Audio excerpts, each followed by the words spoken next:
Hello again, and welcome back to the Obsession Engineering Garage. After yesterday's success with actually getting the bike to work, today I'm doing a few little jobs. Now I wanted to link the side stand switch into the neutral switch, but I need a diode which I don't have, so I've ordered that.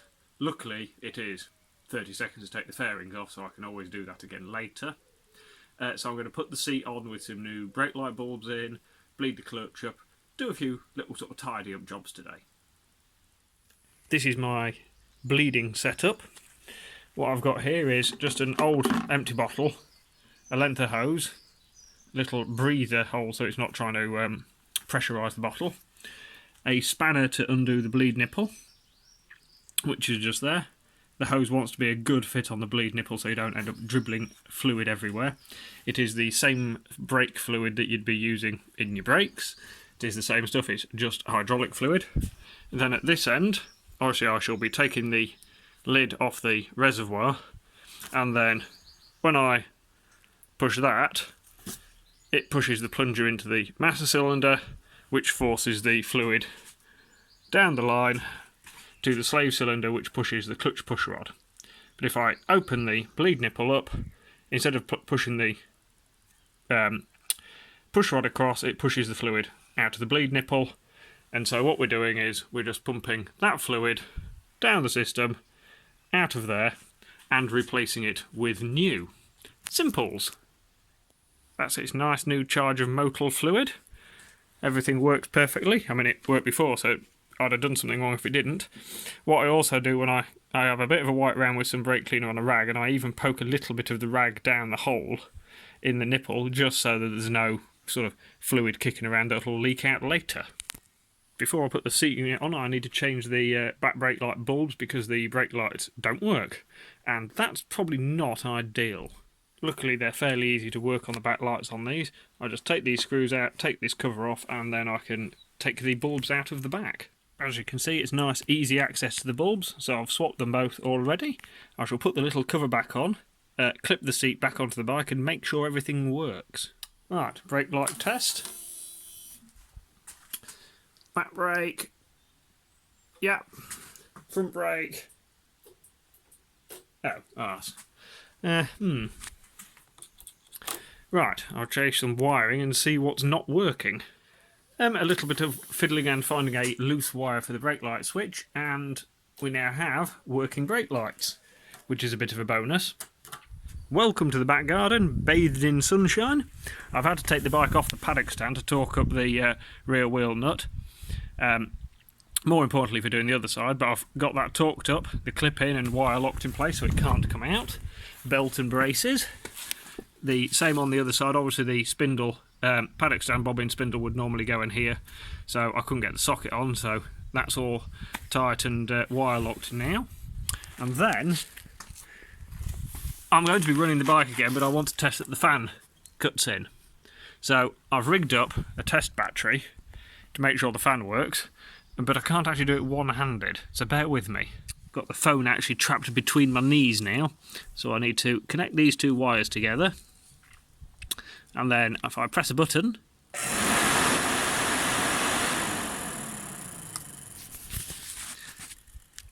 mind my fingers, so that proves the fan works, and I might double check the fan switch, and then I can run it up to temperature.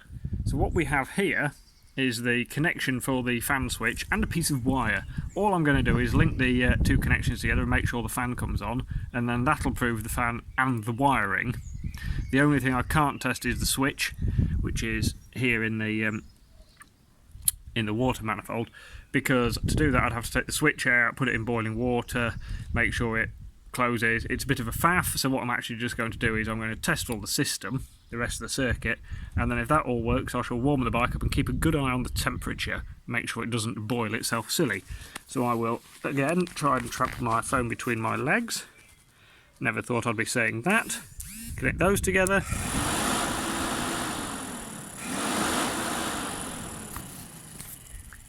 Fan runs perfectly, so that proves the circuit.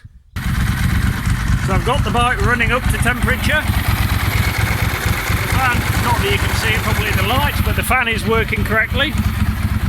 The temperature's stable. just got to double check if the fuel light actually works properly. If not, I'll be having that apart again. I do hope it works right when I put more fuel in it. Well, everything works when I run it up to temperature, and now I've put some more fuel in it. The fuel light goes off as well, so I know that works. I suppose the next thing is to put some bodywork on it. In a moment of only slight irritation, the diodes I need for the side stand cutout mod arrived probably half an hour after I'd put all the fairing on it and polished it. But it's not the end of the world, so I'm going to whip the panels off and wire this into the side standard neutral circuit and try and explain how I'm doing it. Now, bearing in mind that electrics are not my forte, I have, after reading a bit on the internet, found this basic setup for how we wire the diode in. So what we've got here is the side stand switch goes off to a relay. So unless the side stand is up, the relay doesn't make and you can't start your bike. The neutral system literally is just one wire and it disappears off and lights the light up. This section here is never normally here. So what we're going to do is going to add this piece of wire with this diode, because what we don't want is the live feed from the side stand switch firing into the neutral thing, so that any time the side stands up, the bike will think the neutral light's on, to just be silly. So we're going to wire this in, and then what will happen is the live feed from the neutral switch will come up here through the diode into this and make the relay happy as long as the neutral light's on, if you're following me. But what we have got is the diode stops the current going the wrong way. I think it's current anyway, whatever the wiggly amps are. Even though the side stand switch is located on the other side of the bike, the main loom runs this side of the bike. So this is actually the wiring for the side stand switch, which is conveniently quite close to the wiring for the neutral switch.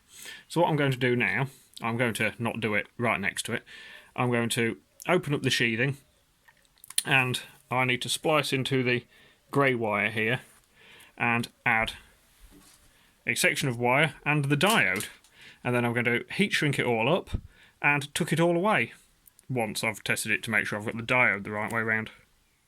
The moment of truth, especially to see if I've actually wired the diode the right way round. That is ignition on, side stand down. See if it starts. No. Did I mention I wasn't much of an electrician? Looks like I've wired the diode the wrong way round, because it always thinks it's in neutral. Yeah, done that wrong. So, I shall take that back apart again and do it right. So this time I've swapped the diode round, and that is side stand down, ignition on. If I push that up, it shouldn't make any difference. Yes, I think we've sorted that. I will do a couple of additional tests to make sure it works in all stand and gear positions, but that's a bit dull for a video. There you go, a motorbike warming up on its own side stand. A bloody miracle.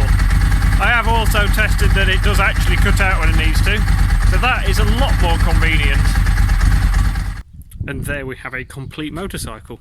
This side panel was actually slightly awkward, because where the loom runs up here, it was routed the wrong side of the frame rail and was holding the panel off a little bit, so I had to rearrange that. But other than that, the attitude of the bike is much better with some semblance of ride height in it. Once I have an assistant, I shall actually set the ride heights properly and set the sags and bits, but that's unfortunately a job for after shutdown. And so also after shutdown we'll be riding it. So I suppose I ought to really tot up what this lovely motorcycle has actually cost, including the mudguard that hasn't turned up yet, and work out whether this was, in fact, the thing to buy. But I rather like it.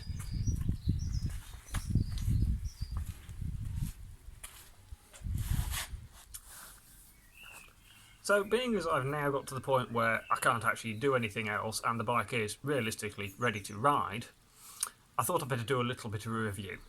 Now, obviously, for legal reasons, I have not ridden the bike up and down the road to make sure it's generally okay, and I've definitely not taken it for an MOT and a nice man hasn't given me a piece of paper to tell me it's all legal.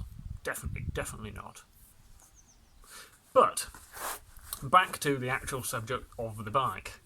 Now, a few positives and negatives from when I bought the bike. And my list of stuff I've written down to remember to say is behind me, so if I keep looking behind you, just don't worry about it. So, the good things about the bike when I bought it, it was very, very clean. The previous owner had meticulously cleaned everything inside the fairings. Pretty much everything you could get to without taking the whole bike apart was very clean. It's also very original. Okay, it's on Termi pipes, but that's what you want on a Ducati. But the panels are all original. It's all proper Ducati stuff. So that, I think, is a bonus for a bike of this ilk. It also changed quite a lot of the fasteners for stainless steel. He painted everything pretty much around the engine and parts. Some of it better than others. It also changed the chain of sprockets. It had tyres that have done almost no mileage. And, of course, a positive, it was cheap. Now, there is a few negatives. It was quite a few hours drive away, but I have a van and I picked up another job on the way down there, so it's not the end of the world. The paint on the engine was horrific. Some of the stick-on vinyl-y bits weren't to my taste, and it needed a service. It had quite clean oil and filtering bits, but it was desperate for cam belts because they are supposed to be done at 2 years. Might be a little bit overkill, but they are supposed to be done. So, that's the basics of it. Now, I have totted up what I've spent building up to what we have now. So, I paid for the bike £2,850. I've then spent on the suspension £115 in parts.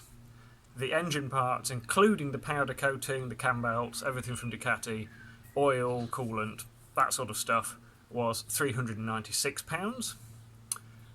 The discs and pads, which I think were worth doing, even though they weren't probably strictly necessary, they were £356. And then we've got a few miscellaneous items like the V-piece, a new front mudguard, paint for the back wheel, that sort of thing. They were £126 worth. So all in, this bike currently owes me £4,000. And I think at £4,000 it's a bit of a bargain.